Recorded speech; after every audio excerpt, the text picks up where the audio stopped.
Sadil harus dievaluasi, Teja harus diganti, dan pertahanan harus segera diperbaiki.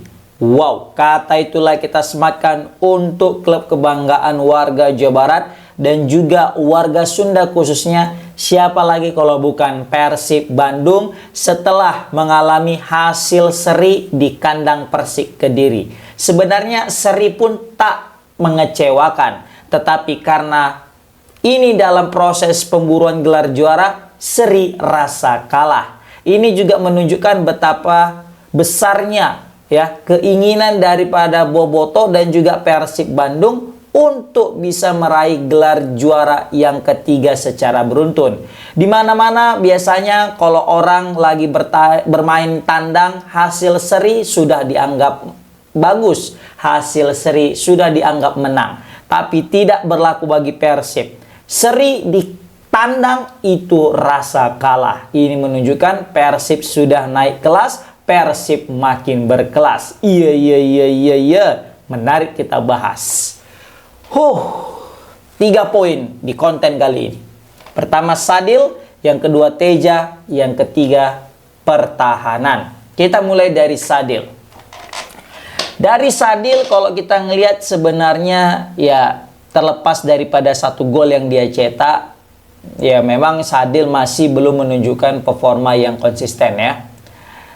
Kalau masih belum menunjukkan performa yang konsisten dan tidak membuat kesalahan, mungkin masih bisa dimaklumi.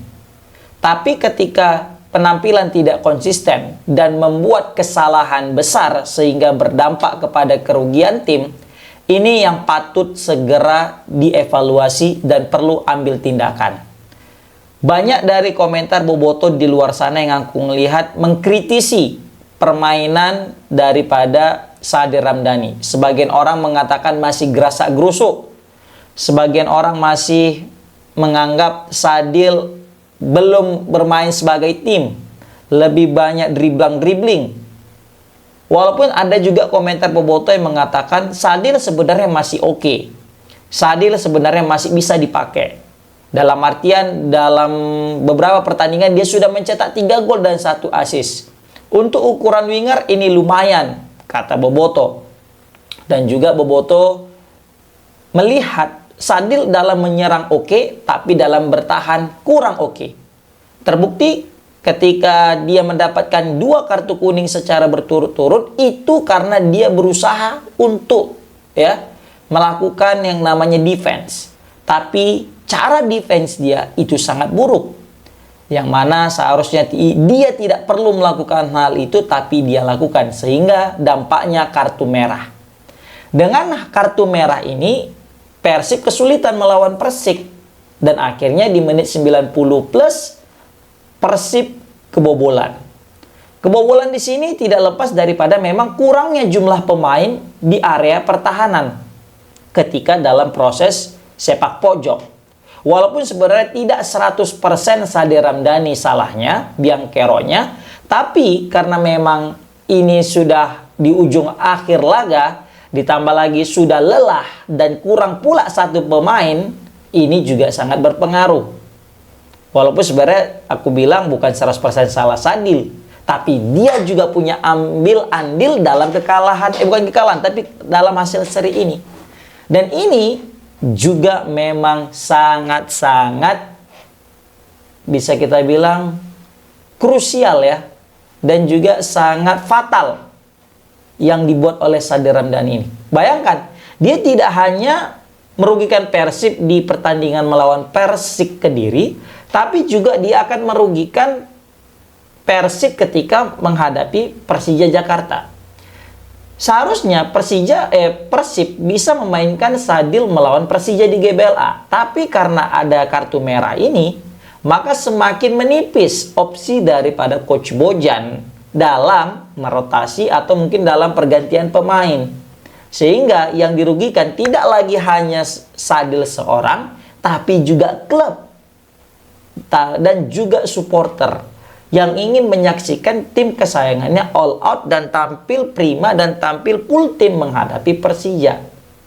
Nah, seperti itu. Makanya Wajar ya jika Bobotoh semua mengkritisi dan juga memberikan masukan kepada Sade Ramdhani. Dan respeknya kita, Sade Ramdhani juga secara gentleman mengakui kesalahan, tidak membela diri dan justru berterima kasih.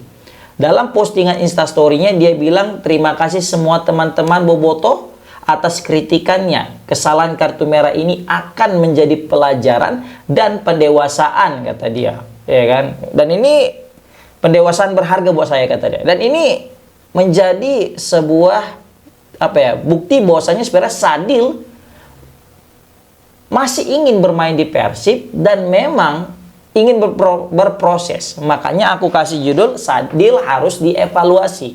Karena memang jujur ya, Sadil ini sebenarnya punya potensi.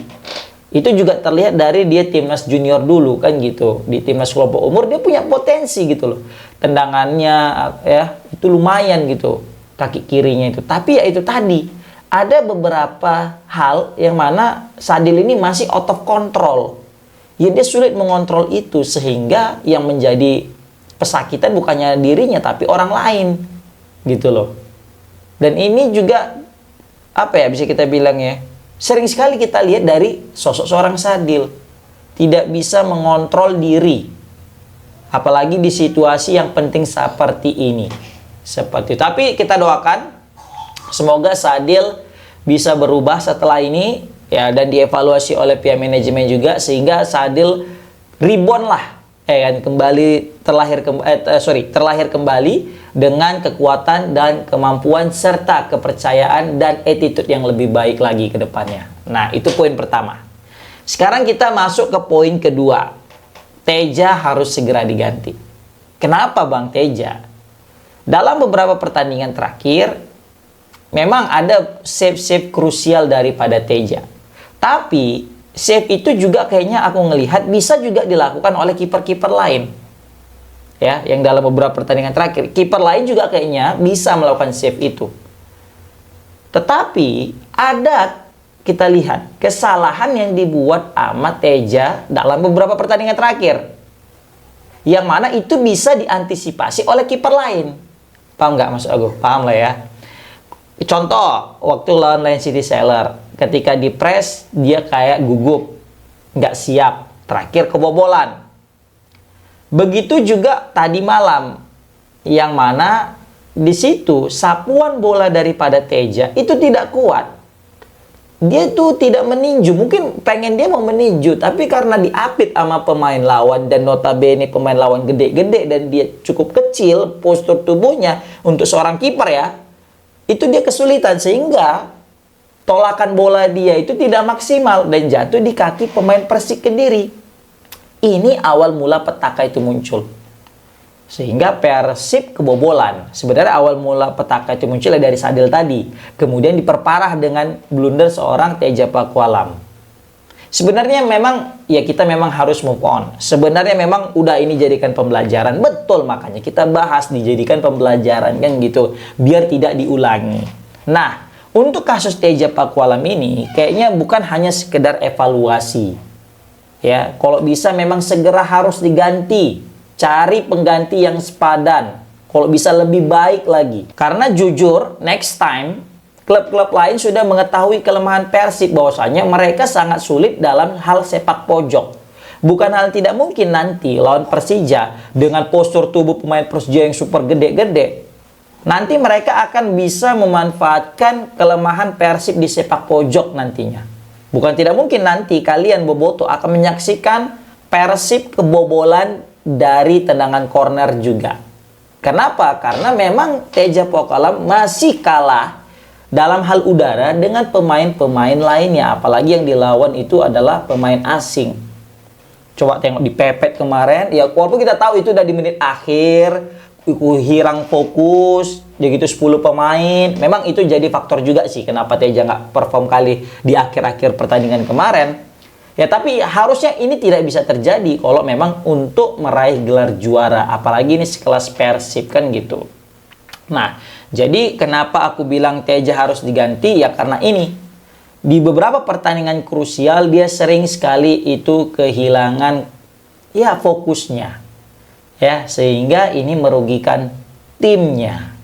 Nah, makanya wajar jika sekarang rame di media sosial ingin mencari pengganti Teja Pakualam. Walaupun sebenarnya aku masih bingung kenapa Adam Perzibek belum juga turun hingga saat ini. Padahal bisa aja sebenarnya Adam Perzibek diturunkan di pertandingan tadi malam dan Teja untuk lawan Persija atau sebaliknya kan gitu. Tapi ya pelatih lebih tahu, kita cukup untuk mendukung dan mensupport apa keputusan pelatih kan gitu. Nah, kalau tadi itu Adam Perzibek, mungkin setidaknya Adam Perzibek itu bisa tangkap itu bola atau mungkin bisa tinju. Nah, tapi kalau misalnya kalian lihat tayangan ulangnya, itu kayak Teja bukan ninju. Makanya jatuhnya dekat banget. Kalau tinju pasti sudah jauh tadi itu bola. Nah, kenapa bisa kayak gitu? Karena memang banyaknya orang yang mengapit dia. Nah, seperti itu abang-abangku. Jadi wajar jika kita pengen ya Teja ada sosok penggantinya. Bukan Teja tidak baik, tidak. Teja baik, tapi kita cari yang lebih baik. Apalagi Persib tidak hanya berkompetisi di Liga, tapi juga di Asia. Iya. Kemudian kita masuk ke pembahasan terakhir tentang pertahanan harus segera diperbaiki. Tapi sebelum itu aku mengucapkan terima kasih banyak dulu kepada abang-abangku semua yang udah nonton video ini sampai di menit ini, yang sudah setia selalu tidak hanya di channel ini tapi juga di channel Syaputra Kembaran Jadid. Aku doakan abang-abangku semua sehat selalu, murah rezeki dan dipermudah oleh Allah Subhanahu wa taala dalam segala urusannya. Amin amin ya rabbal alamin. Kita masuk ke pembahasan ketiga tentang pertahanan harus segera diperbaiki. Minum dulu abangku.